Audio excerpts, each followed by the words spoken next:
All right, good morning. Today we're going to be looking at our genograms. It's a very basic genogram we're going to be looking at today. Often with genograms, I don't know if you've ever created one for yourself, but often with a genogram, it'll go back several generations and it goes into great detail. So for our purposes today, though, we're creating a basic one.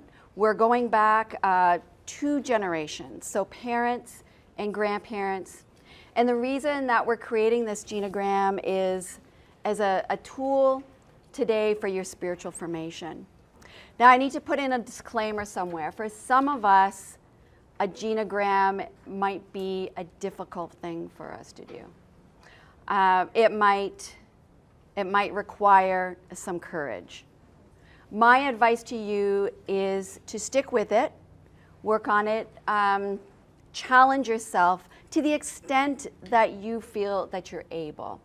I would like to lead people to a deeper understanding today on how possibly themes in your family of origin may be affecting your leadership, and that's in positive and in negative ways.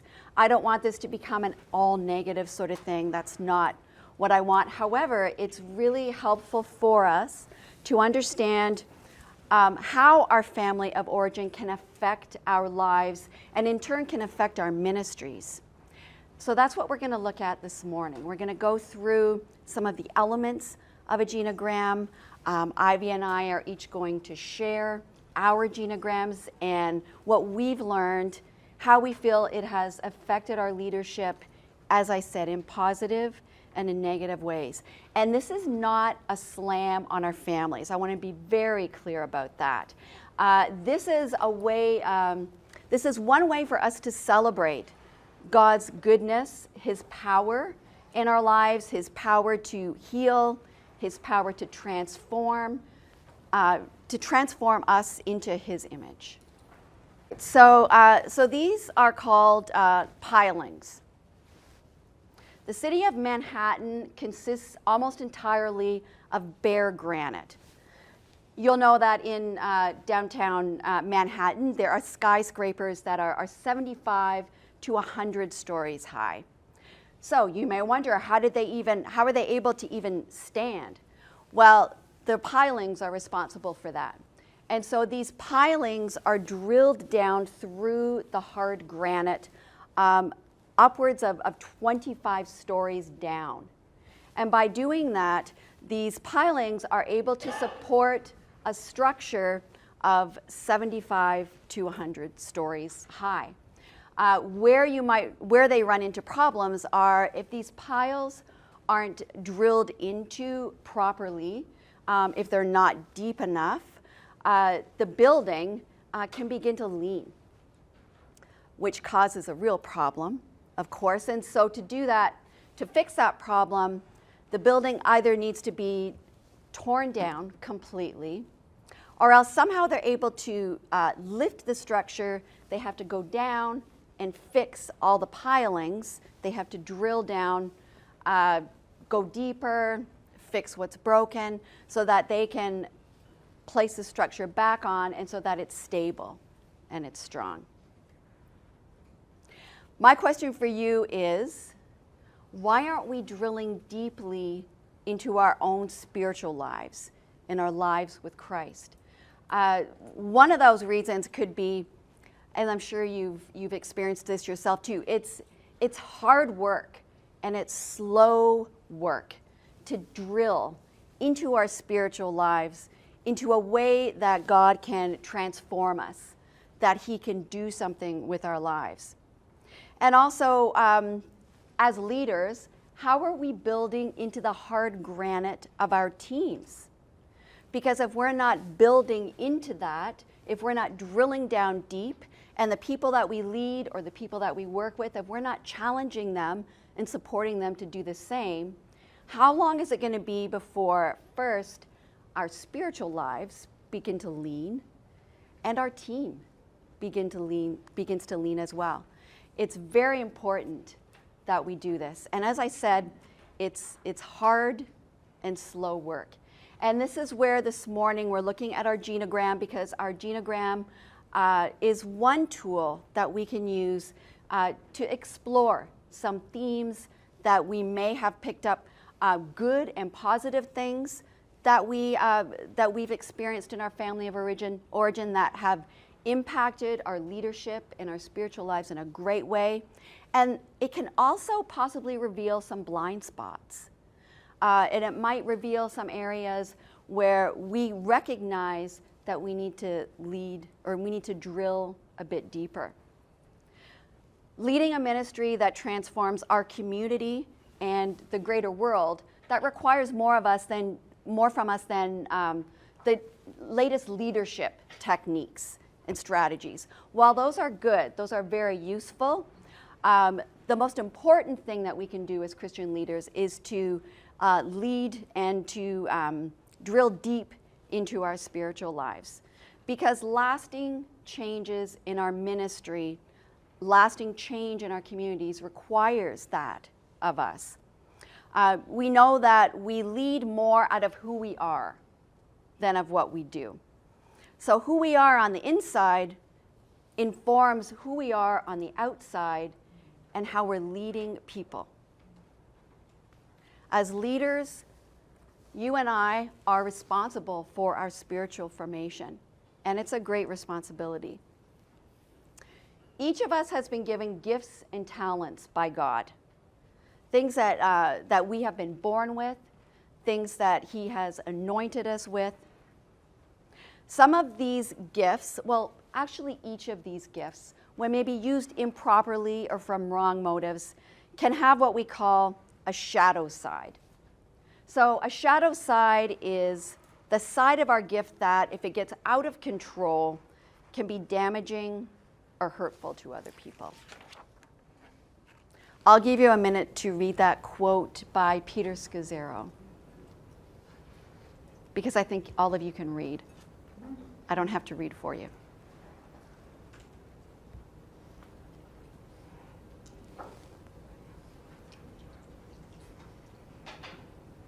We good?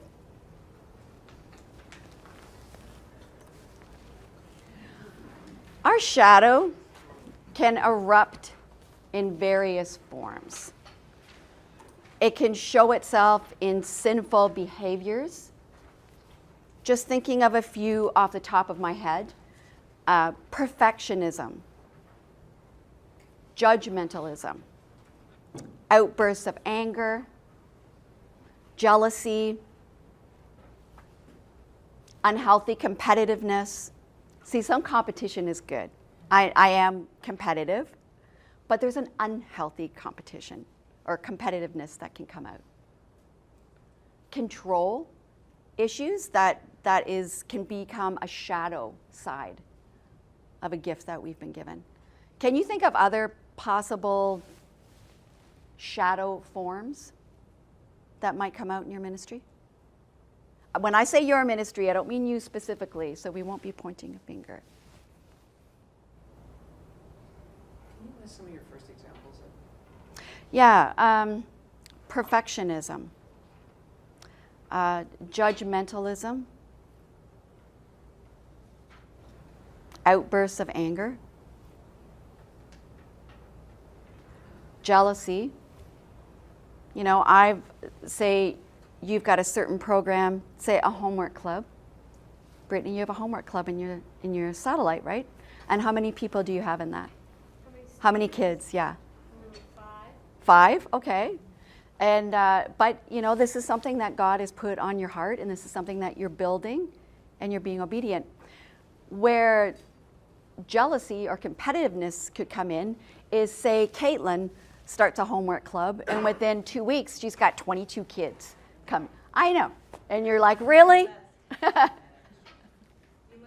And so, whereas, you know, that's where a more unhealthy competitiveness comes in, rather than a support of, wow, that is awesome. That's great that God has allowed this to happen. I've got 5 kids in mine, and God has given me the opportunity to really build into 5 of those kids. You know, it's all in our perspective and our being able to celebrate other people and what they're doing in ministry. These are just some examples of our shadow side. It can reveal itself in a more subtle way. As youth workers, I'm sure that with many of you, and that's myself included, I can struggle with a need to rescue other people.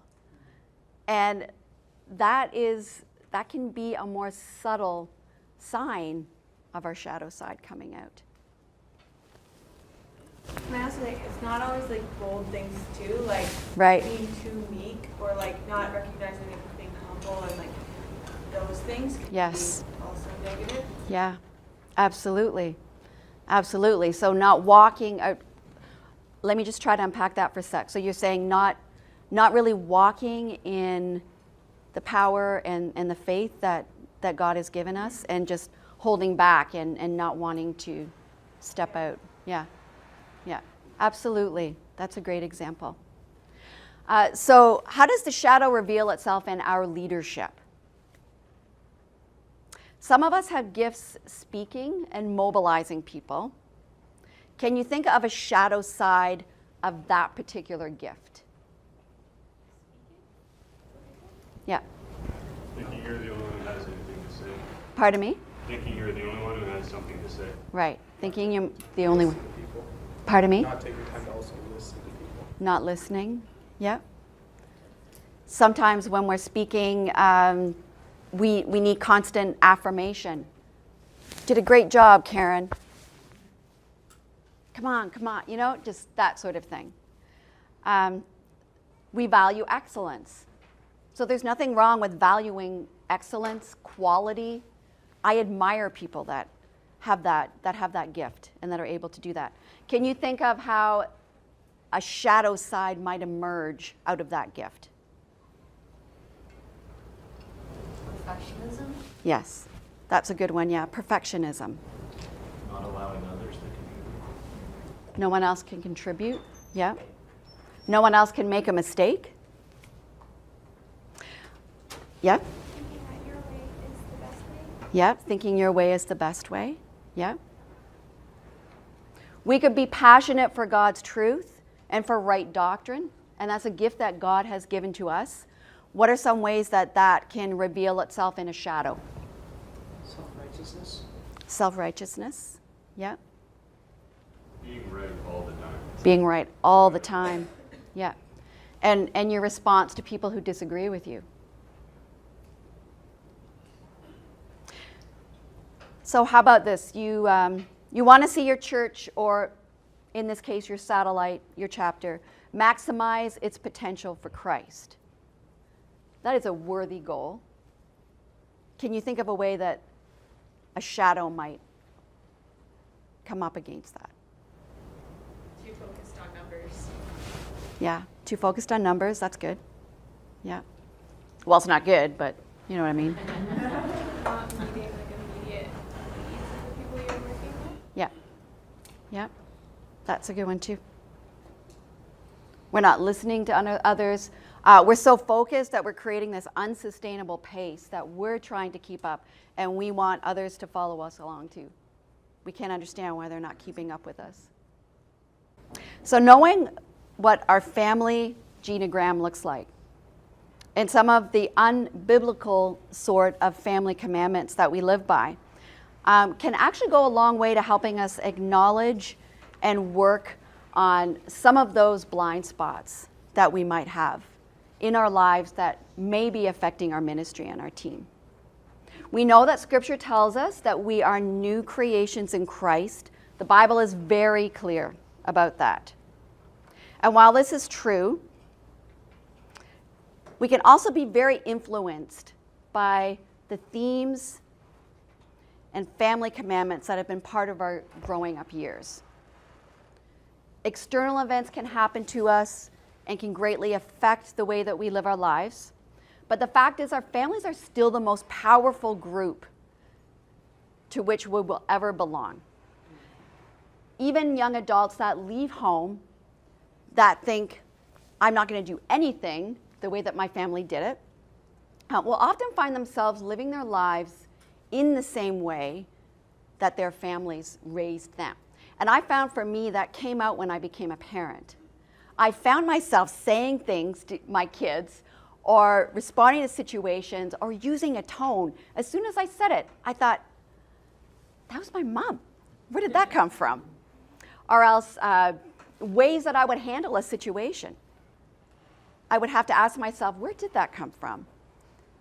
Because I'm not quite sure whether that what I did is not actually what I wanted to do. So we can be very influenced by these. Often what happens in one generation will repeat itself in the next. We might see patterns in families, and we'll talk a little bit about that more. There can be some great patterns in families that have to do with faith, that have to do compassion, love, acts of service. And there can also be patterns in families that are abuse, certain themes, divorce. There could be a pattern in that as well. So we can see good patterns, and we can also see some very negative patterns too that can impact us. Let's take a look at Abraham and Sarah. So Abraham was chosen by God. He was blessed. He was told that your generations, they'll be greater than the sands on the sea. He was given these great and precious promises. But Abraham was human. Can you think of looking at those 3 generations, can you think of some themes that have run through at least 2 of those generations? They've been passed down.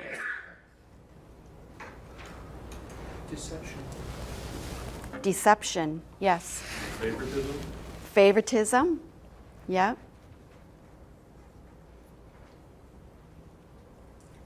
Cutoffs, possibly, because we have Isaac and Esau cut off for years.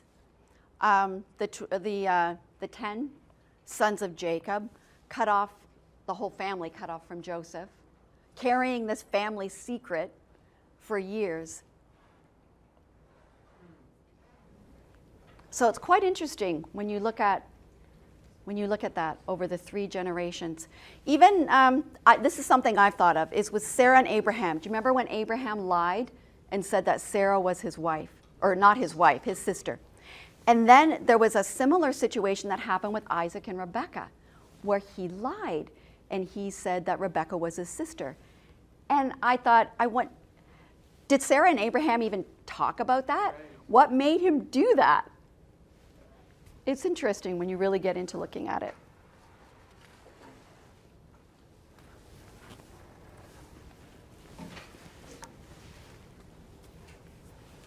This is a quote by Parker Palmer, and I'll give you a minute to read it.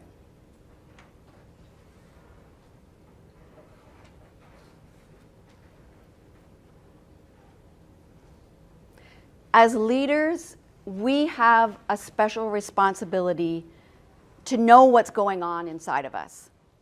It's easy for us to look at structures and organizations and to criticize those structures rather than looking at how our leadership impacts those structures.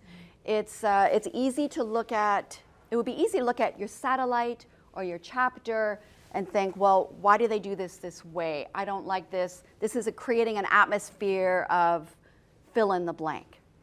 However, what we need to look at is how are we impacting that structure, for good or for bad? If you want to become a more effective and godly leader, the more self-aware you need to become and the more submitted to God we need to become. Our genogram will help us to identify blind spots and to celebrate the good things that God has given us through our families of origin. This is a great opportunity for us to celebrate God's power in our lives and His power to transform us. Now Ivy's going to take over.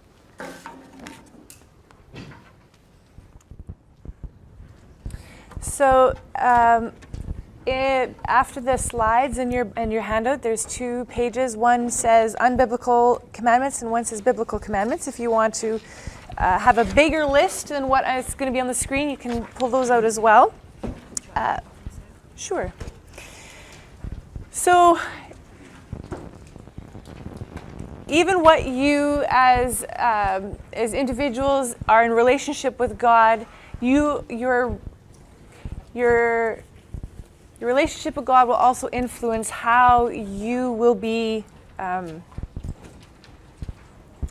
your genogram is going to work. So some of us have been born and raised in Christian homes, and we've had foundations in Christ that has influenced how our family interacts and our genograms are working. Some of us maybe are the first Christians in our family, and so you'll have more of an unbiblical sense of how your genogram is going to play out and how there's relationship within your ancestry. But even us as Christians, either we've been Christians for generations in our family or even just ourselves, we're human. We are not perfect, and so we sometimes have our own unbiblical perspectives that are just influenced by society or various ways that are influenced by society. So we can go to church, we can read the Bible, we can be in conversation with God, and there are things about ourselves that we are unconscious about at the time, maybe at the moment, where you realize, where we don't know that we're doing something that's unbiblical, that we're perpetuating or doing something that is not a godly identity we don't fully understand or know how God is viewing us, and so then we're acting in a different way. So some examples of that is what this unbiblical family commandment is what we've talked about. There's some examples here. So sometimes they're stated or unstated in our family of how we're supposed to act or how society wants us to act, that it influences how we act or the choices we make or the thought process that we have inside as we internalize and process things. Things like don't be yourself, or you'll never amount to anything. You'll have like records, kind of broken records going on in our heads. Or don't make mistakes. Perfectionism, like we were talking about. That don't assert yourself or assert yourself more. There's 2 different opposites. How about, I'm going to read a few. You can read those a bit more. I'm going to point a few out that just for conversation. So under money. Money is the best source of security. That's very much, we fall into that. I think everybody struggles with that at some point. Conflict. Many people struggle with knowing how to work with conflict. Some people avoid it like crazy and some instigate conflict. So, anybody know those people? Loud and angry, constant fighting is normal. Maybe you've grown up in a family, there's a lot of yelling. There's a lot of loud voices that happen, loud conversation that just seem kind of abrasive and abrupt. The topic of sex. Sex is probably not talked about a lot in your household. So then there's other ways for us as kids and youth growing up to try to explore and learn about that topic. Grief. Don't show your emotions, get over it, and don't be depressed. Those kinds of things. That's maybe some kind of unstated expectations in your family. Expressing anger. Using sarcasm to kind of hide behind and using that as a passive-aggressive way. Exploding in anger just to make a point. Or if we talk about family and airing your dirty laundry, the dirty laundry as in things that are stuff your family doesn't want to talk about, the not so nice things in your family. Don't share your vulnerability.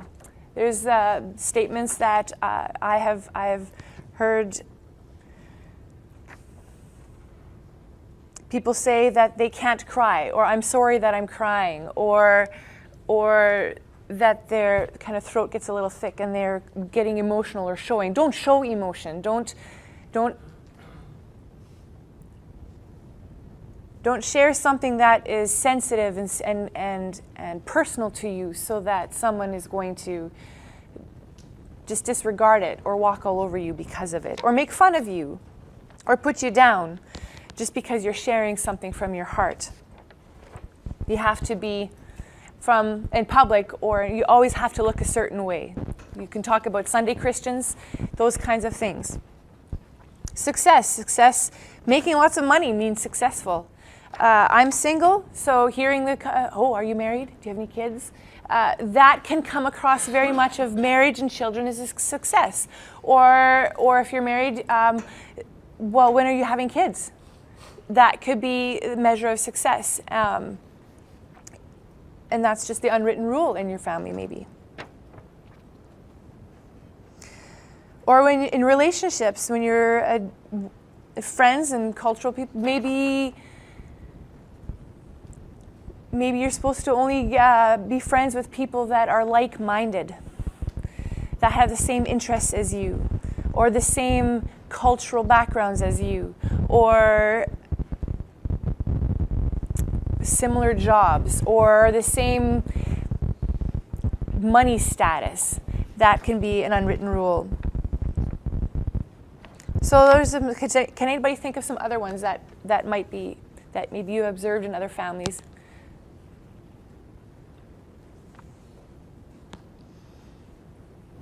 We only talk about our stuff in our own families, nobody else's business. Yes. Never talk about the past. Never talk about the past. Okay. Chris? Yeah. And the money being the most frugal is the best, or the cheapest thing you can get. Right. Going the It's a opposite. sign Yeah. of like you're really smart, capable. Right. Mm-hmm. Yeah. We also have a tendency to be adult-centric. Okay. I mean, kids and children don't have voice. Right. The adults know everything. Yeah. Right. Kids are supposed to be seen, not heard. Your kids, you don't know any. We should know. Yeah. Don't ask others for help if they know them. Yep. Oh, that's a good one.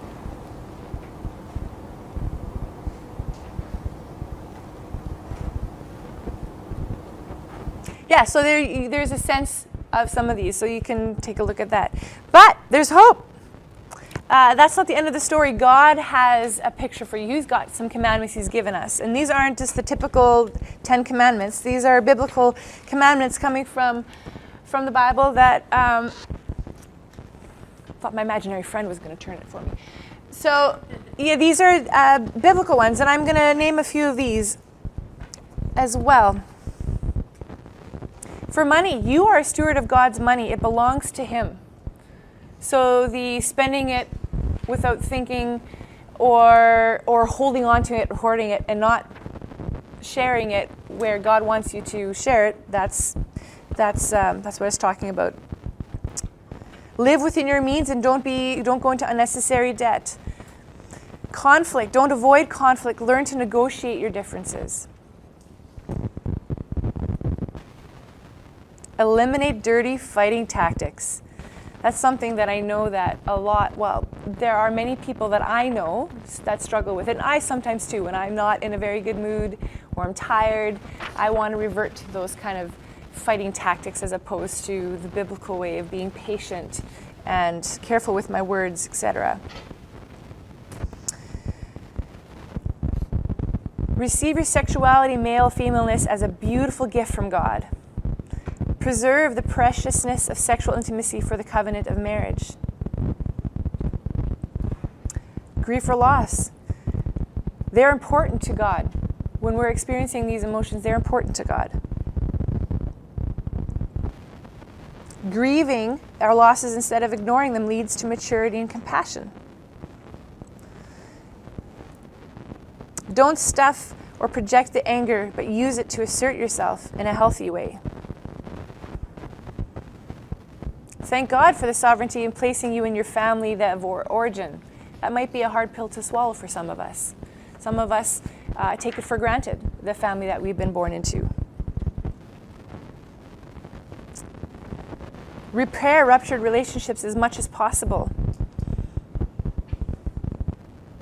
No one is inferior or superior in God's family.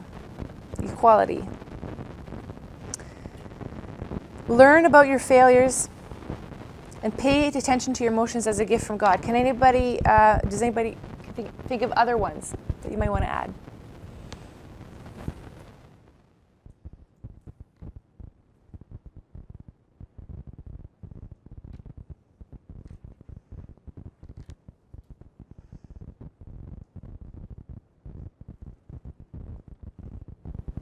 You don't have to prove yourself. God loves you already.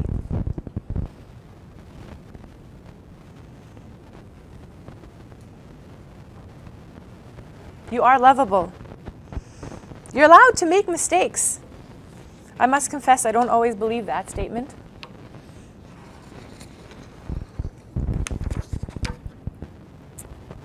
So let's take a look. So we talked about Abraham. Joseph is part of that.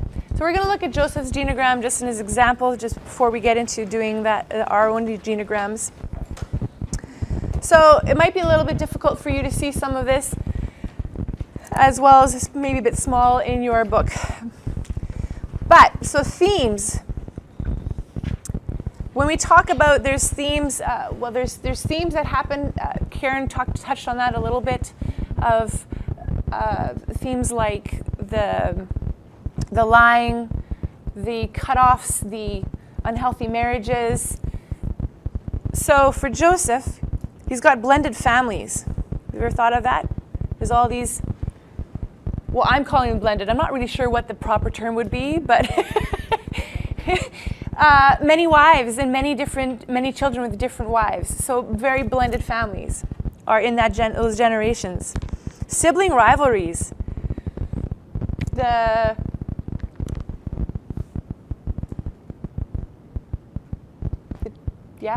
Sibling rivalries. Any other ones that you guys can think of for themes in Joseph's genogram? Well, it says up there about favoritism. Mm-hmm. Favoritism. Sorry, I was here. Is this the theme of marital unfaithfulness, whether infidelity or have multiple wives or whatever? Just lying about your wife. Mm-hmm. Yeah.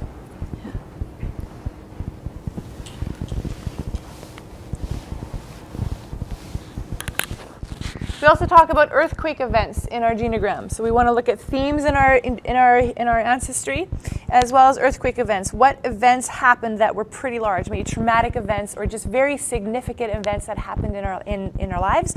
So for Joseph, betrayed and sold by his brothers. That's a very sudden and traumatic event. Any others?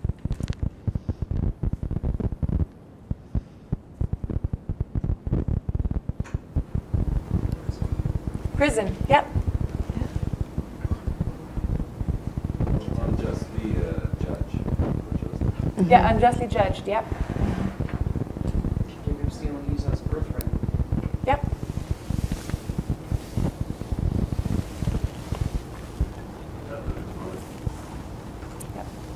Mm-hmm. Yeah. Yes. The priority has like two events because he was going to be martyred, right? Right. And then he was sailed to the Right. right? Yeah. Yeah. Yeah. So it's almost two traumatic events in one. Yeah.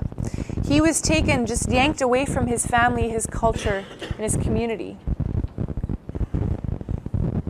So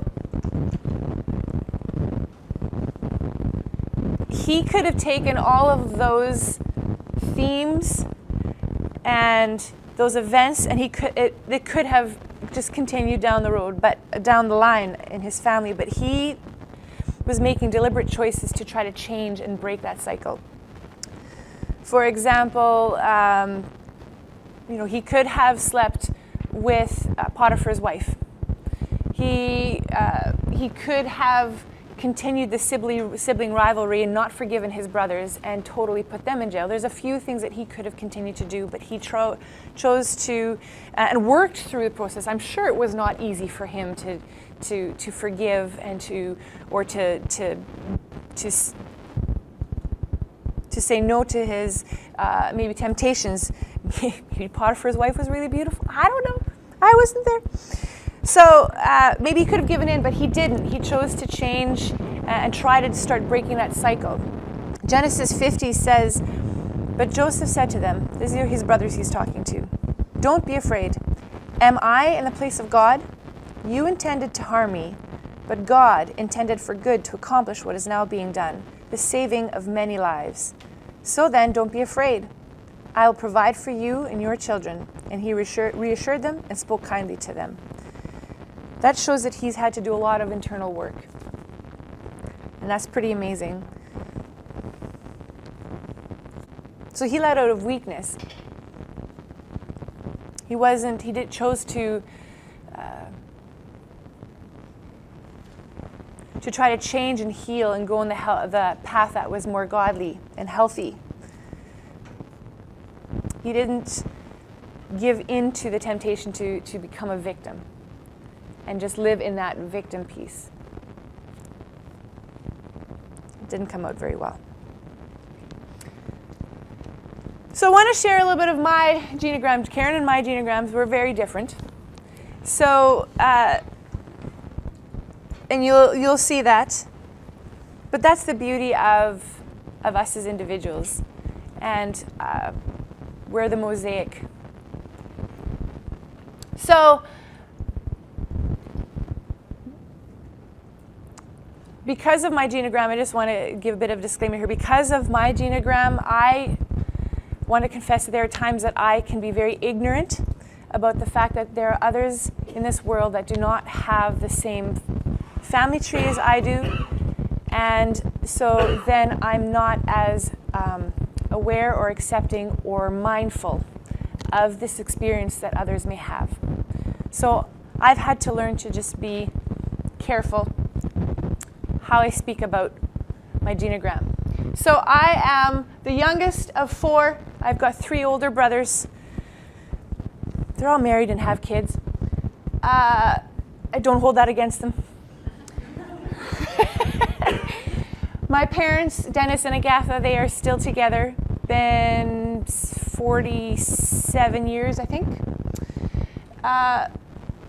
Their parents, they were together till they passed away, till death do us part.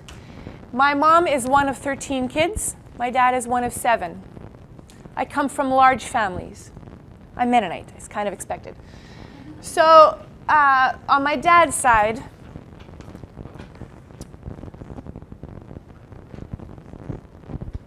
my dad is the oldest son. There's only 2 sons in his family. My mom is 4th oldest, and many younger kids. So to give you an idea of earthquake events that happened in my life, there were some early deaths in my family, so I had to learn about death pretty quickly. My mom's mom passed away when I was in grade 5 from cancer. She was in her early 60s, I believe. My dad's only brother passed away when I was in my teens, also from cancer. My mom's oldest sister, she in my lifetime, or in her lifetime I should say, had 2 strokes and eventually passed away from heart failure when I was in my early 20s. And another one is my youngest brother. When I was in my early teen years, then he had a sickness. He had fainting spells and temporary paralysis. And the doctors couldn't find out what was going on. And later on, when I was in my mid-20s and after he had rededicated his life to Christ, he then confessed to our family that that was all put on because he wanted attention. And this happened for 1 to 2 years. He realized that in order to get his driver's license, he was going to have to not do that because fainting wouldn't allow, random fainting and paralysis was not going to allow you to get your driver's license. So that is something that our family hasn't really talked about, and I haven't really talked to him about it and that's something that I'm not sure if our family is just having the perspective of, well, that's in the past, we're just going to move forward, because that's very much of how our family works. I don't know if there's bitterness. I'm not bitter against my brother. I had to do chores more often, getting up at 5 o'clock in the morning. That was annoying. Doing his work, but then that meant I didn't have to be inside doing stuff with Mom, like washing dishes and making foods. I was fine with that. So I believe I've forgiven him, but that was something that was very significant in our life, very much getting the attention of my parents, because suddenly he would have to be rushed to the hospital, or now somebody else would have to take on the load that he was assigned to do for chores. Themes that I have in my family. So as I mentioned, I have a lot of Christian ancestry, very, very steeped in godly history for my family. And I'm very thankful and very blessed for that. That's amazing that can actually happen. I have large families, I mentioned that. We have healthy relationships for the most part. It's been generations of healthy relationships, both marital relationships as well as siblings relationships. It's been, we have our conflicts, yes, but we're able to have fun. We want to spend time together. It's just really, really neat to observe. We're also generations of farmers and settlers. I mean, there's other aspects but for my specific family, when I say settlers, the history of Mennonites and some of my direct ancestry is we have been taken from one area from the government and pushed to another, either from persecution or various things, and we've then had to farm and settle and work the land and get the land good, and then suddenly the government realizes, oh, that's great farmland. Let's have that, and then we're sent to move somewhere else. So that's just kind of a bit of that history. So when I talk about, Karen was talking about shadows, things that I've learned about myself for shadows and leadership when I'm either as a team member or in leadership. Things that I see is some positive things that I see are things, I face conflict. I don't run from it. And I try to deal with the conflict and resolve it before the end of the day. I'm thankful for that piece. It isn't necessarily a negative thing, but the negative piece of then wanting to resolve the conflict is I might become a bulldozer. And I might say, no, we're dealing with this right now. When maybe the person that I'm having the conflict with is not quite ready for that conversation, still needs time to process through the situation. So I can then become a bulldozer. I'm very loyal. So that can be a good thing. It can also be a bad thing where I may become ignorant about certain things about someone or a situation. I'm a hard worker, but that also means that I have a hard time asking for help from my teammates. I have no problem asking for help for other people or for other things, but for specific things that I believe are my responsibility, I then have a hard time asking for help with that. I'm trusting of others, very trusting of others. That can be great for starting a relationship. It can also then be very hindering because I can do it very naively. I can then go, oh, I'll be fine. I work with sex workers, those that are gang members, they're homeless, they're struggling with addictions, and I can place myself in situations just based out of trust that are very unsafe. So that is a negative piece. So that's kind of how my genogram works. Karen's going to share hers.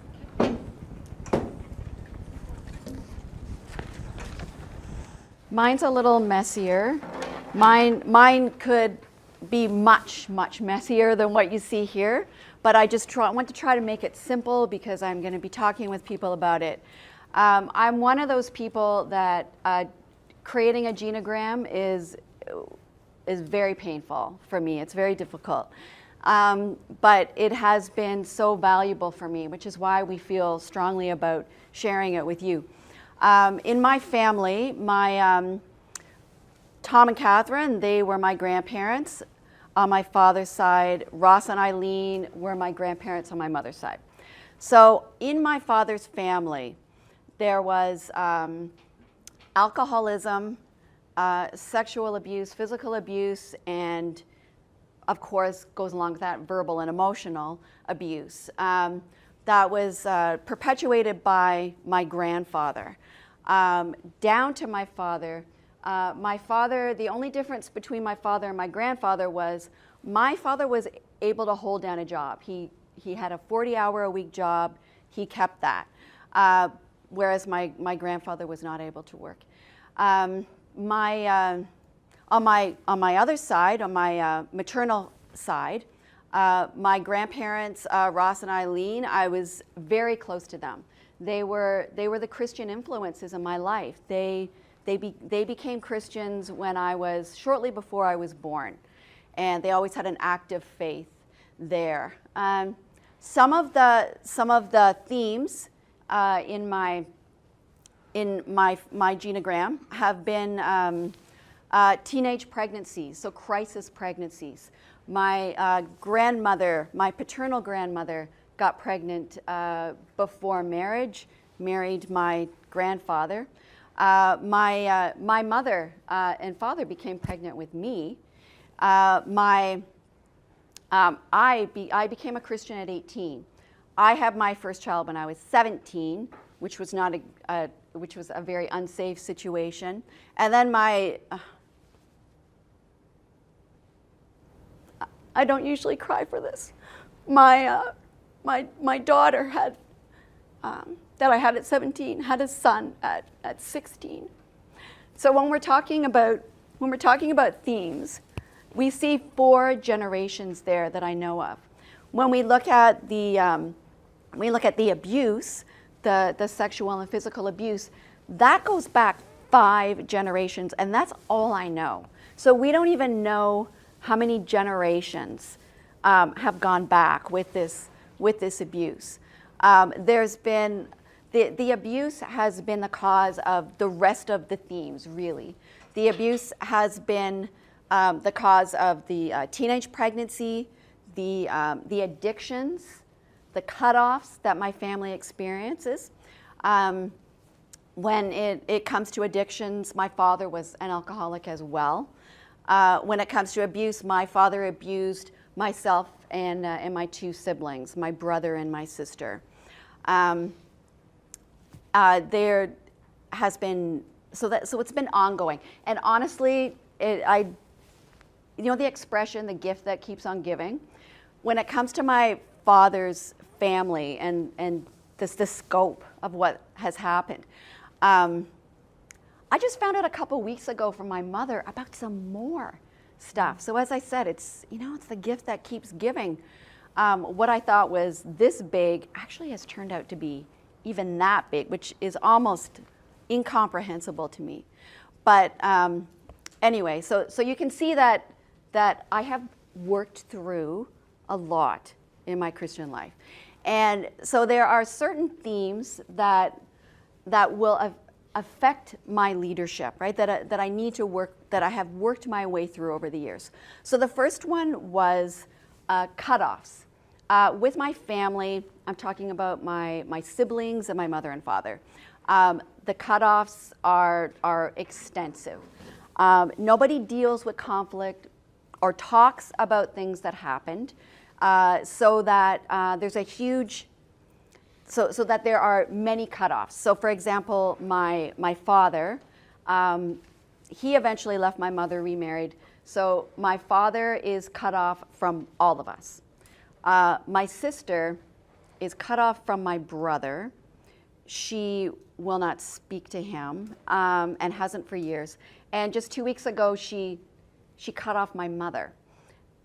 She called me, and that has to do with conflict that happened way back that nobody's talking about, and nobody will talk about it. It's far easier for people in my family just to have some, this outburst of anger and say, that's it, you're disowned, and then move on. So nothing. So you've got this whole trail of garbage that's never, ever been cleaned up. And it just builds with them.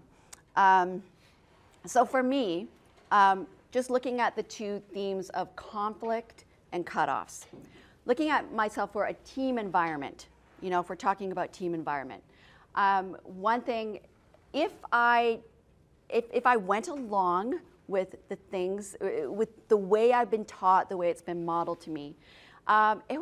Because we're all human, it would be easy for me to cut off people on my team, you know, if we're talking about a team environment.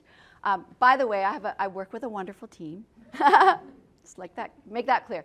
But it would be easy for me to just cut them off, like even just emotionally, right? It's very easy for me to just get in the vault, right? And there I am.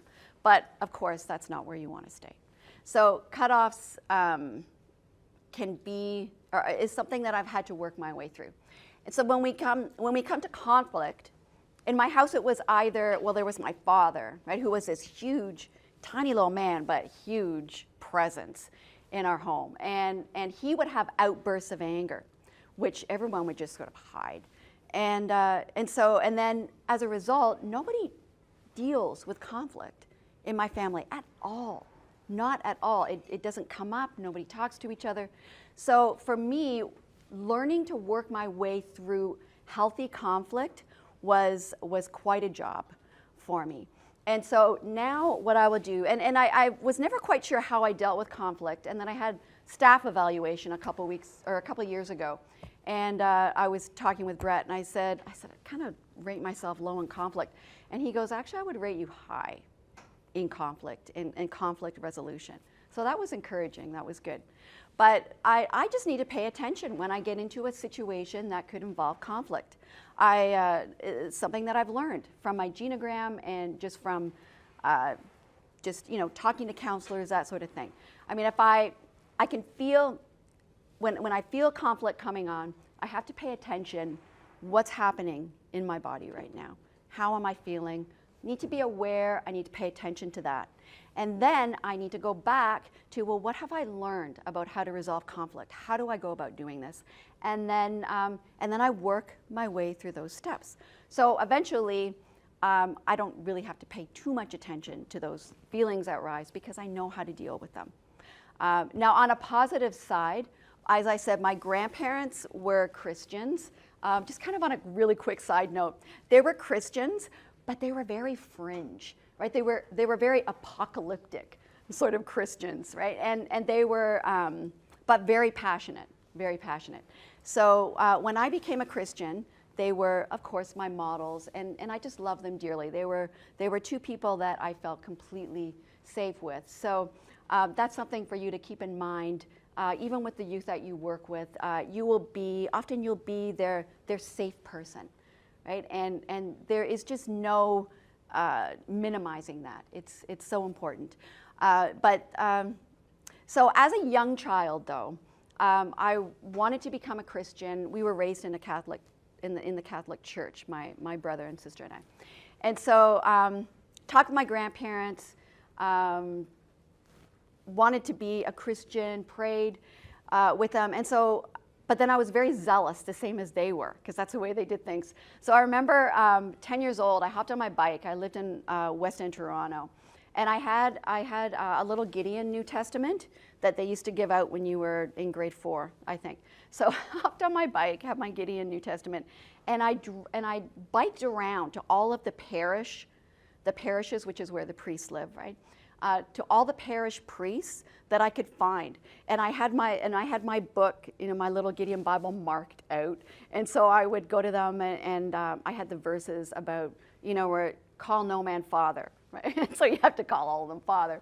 So why do I have to call you father? And also, we had confession. It was a big thing. Well, it says here in the Bible that, we are to confess to God. Jesus is our mediator. So I was sort of like a little traveling evangelist when I was 10 years old. So that was a really great and positive thing. When I can look back on my genogram, I can see where God placed me in this family. But look at some of the things that God did to show his power, to show who he is. That's my genogram. And now, go back to Ivy. So in just a bit, you're going to do the exercise yourself of your genogram. But I wanted to let you know that we recognize that this can be quite distressing for some people. And so if this is something that instead of you you can either do it, instead of doing it on your own, you can do it with one of us staff member. We're here to support you and work with you and walk along with you in this. If it's something you just need to process through and think through and not actually like start writing on the piece of paper, that's okay. We want you to use this exercise as an awareness that our history, our genogram, our ancestry influences how we are as leaders and how we are as team members. So this is designed and intended to be a tool for spiritual formation and recognizing those themes that affect you and your ministry and affect your ministry. So I'm going to play a video for you that's going to, just a couple minute video for you that's going to explain how to do your genogram. You have a large version of it in your binder as well as a smaller version in your binder. You can either start on the smaller version if you'd like, or go immediately in your big version. I'm meaning paper size. Okay, I'm going to start playing the video. Pete Scazzero is explaining, his wife is beside him. I'm assuming it's his wife, actually. And you can start writing already. Some of you already have. And we've got extra sheets if you would like to have an extra one. We've got some pens up front here if you would like to use a pen. We do not have whiteout. But we do have extras. So also in your binder, you have a sheet that has, it's a lot more complex as that you can go really into depth if you want to do this on a different time of adding extra symbols instead of just the ones that are listed on your actual sheet and that Pete Scazzero talks about. So we'll carry through. Then you'll have about 15 minutes to work through it, and then we'll give you more instructions. Do you want to give them instructions right now? Oh, sure. Yeah. I'm thinking just in case they get done. Yeah. Oh, and if you're done early and you, what you're going to do is you're going to get together in partners, and you can go leave the room if you want, and then you're just going to share and talk about. There's going to be 2 questions I'm going to give you. What are 1 or 2 themes in your genogram that describe your genogram, and 1 or 2 specific ways that they are impacting your leadership. So you're going to have those discussion on those 2 questions with a partner, and then you'll just come. We'll invite you back, and we'll just kind of end our time together. So I'll put those questions up after we play the video here. Any other questions before I play the video? Yeah. Yes. You know, when you have the earthquake in Mass, Yeah. that may or may not be in my lifetime, right? Correct. Yeah. Any other questions? Okay, we'll play this video here. Whoop, or not. There we go. So we're going to do a simple genogram here in a short time in our session today. But just, people take courses in constructing a genogram. I mean, some have taken as much as a year. I'm one of them. And so the goal, again, is not to get the symbols perfect as we move through this, but to become aware of unhealthy, sinful patterns from our family of origin that are hindering our spiritual and emotional growth into maturity in Christ. All right, so let's begin. Turn to the sheet that says your genogram in your workbook. As you look at the paper, you will notice boxes and circles. The box is a symbol for male, the circle for female. Next to the bottom box on the left, write the name of your father or / primary caregiver if you were adopted. Next to the bottom circle on the right, write the name of your mom. Don't worry about divorces or blended families or step-siblings. We'll get to that. But for now, notice now the line going up from your father to your grandparents on his side. Now write their names next to the box and the circle. And then do the same on your mother's side, going up to your grandparents, writing the name of your grandmother on your mother's side and your grandfather on your mother's side. Great. Now, under your parents, we're going to add yourself and any brothers and sisters that you may have. You will draw a straight line down for each brother and sister. And as you draw lines down, you want to make sure that your line extends longer than the others, since you're the star of your genogram. And you'll go left to right, from the oldest to the youngest. And then write each of your names next to the appropriate box or circle.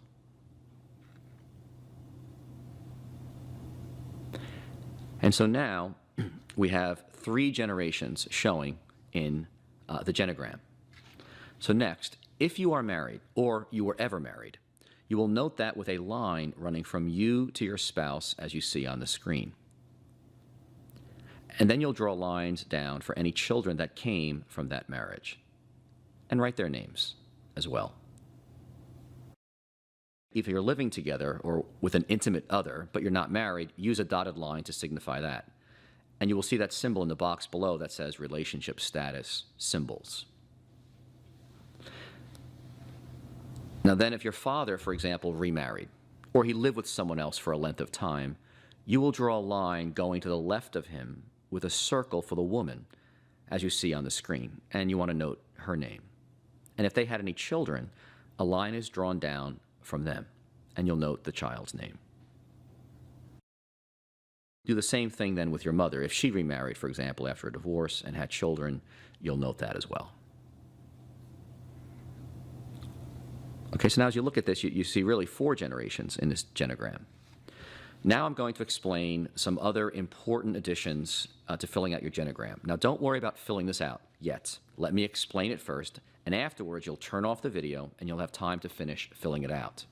And we're going to use symbols now to indicate the status of people and relationships in your genogram. There's a box on the bottom of your genogram called relationship status symbols to indicate if people are married, divorced, living together, or separated. If any of the marriages in your genogram got divorced, put 2 slashes through the marriage line and 1 slash where there was a separation. Now we want to begin to describe the relationships between family members. You'll notice in the chart to the left 5 relationship dynamics with descriptions and corresponding symbol for each one. So here are some examples of how I would describe the relationship dynamics that went on in my family. So for example, when I think about the relationship between my parents growing up, there was a recurring theme of conflict. So see the symbol now being drawn. And also my father had a cutoff for years with my older brother. They stopped talking to each other for about over 10 years. Now, see that symbol. And I had a distant relationship for many years with my sister. Note that symbol. Now, enmeshment is when there is pressure for family members to think, feel, or act alike. When there is a low tolerance for people to allow others to be separate or disagree or be different. This was very common in my extended family. So, for example, my father with his mother. Then there's abuse as a symbol, sexual abuse, physical or emotional. That's very important to note in any family genogram. Now we see that in my grandfather in his relationship with my mother. Now note that symbol. Okay, and then I want you to begin thinking about reoccurring themes that run in your family. Things such as divorce, affairs, addictions. So for example, in my family, a few of the themes were cutoffs, overworking, abandonment. So you'd note those in the box indicated. Then also you're going to note underneath themes what we call earthquake events. Earthquake events are events that send shock waves through your genogram. They're traumatic events that impacted your family. So in my case, I had a cousin born about the same time I was born with Down syndrome. And then I had another cousin, first cousin, who was killed in the Vietnam War in 1968. These were traumatic events that impacted our family. So now I want to invite you to turn off the video and take some time to finish filling out your genogram. And when you're done, you're going to answer the question or questions found in your workbook. Well, thank you for going through that and challenging yourself in that experience and journeying through that experience. So this experience is just to get you started, to start evaluating and realizing for yourself how your ancestry, your history, your family affects how you do ministry. It affects who you are, how you operate, how you lead, how you work as a team member. And even though there might be some tough stuff in your life, Christ has made each of us a new creation. So please, I hope that you can leave here not feeling discouraged, That's a double negative.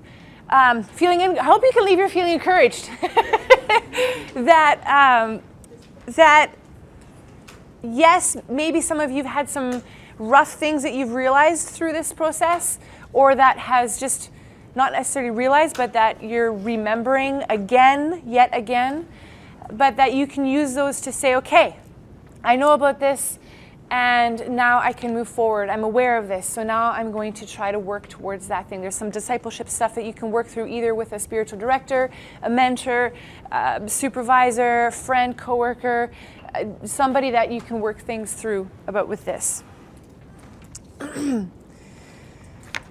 And as I mentioned before, our team is here if you want to pray. If you need some prayer about this and just to process through some of this stuff, we're here for that.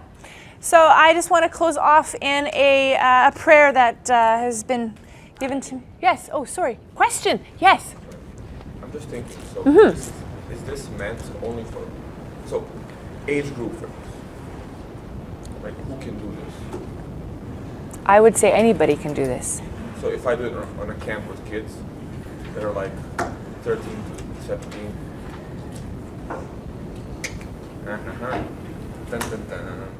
I would say you could. You would just need to have the awareness that it and the support in place for if it triggers some intense or negative responses internally, so that you have the right team to be able to come alongside the youth. But being aware early on maybe of what is going on in your family or what has happened might be a very helpful tool. Help our camp team this year. What we Yeah. can do. I'm just Yeah. Yeah. The comprehension level of as you get younger might not be as you'd have to gauge that with yeah. Any other questions?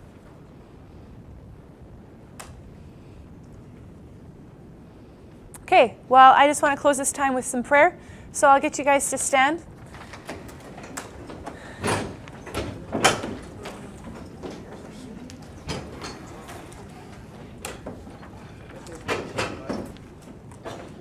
And we're just going to do a posture of receiving. So if you want to put your hands out, if you feel comfortable with that. And I just encourage you to listen to these words as I pray them. And I hope that they can be an encouragement for you as well. Okay, let's pray. Dear Lord, thank you for the challenges in life that help to build my strength. Thank you for the times when my lack of resources reminds me of the value of resourcefulness. Thank you for the mysterious people who confound, frustrate, and annoy me, teaching me patience and the art of forgiveness. Thank you for the moments when I am in desperate need of a miracle, and at the very last moment, from an unexpected source, one arrives. Thank you for the difficult path that only I can walk, the challenging problems that you have prepared for me to solve, and the purpose that you have for my life. Thank you for the moments of courage that you give me so that I can live a life of meaning, not comfort. Thank you for the moments when I am aware of my many faults, not so that I can wallow in guilt, but so that I can tap into your grace and mercy. Thank you for sending angels to wrestle with me, building my resilience and teaching me to hold on to what is good. I pray that you would give me strong ankles for the times when I walk on rocky ground. I pray that you would give me a strong heart for the times when pain would otherwise break my spirit. And I pray that even in the darkest night, I'll be looking to the light that's coming. I pray that I and my family and friends may be numbered with the resilient ones. Amen.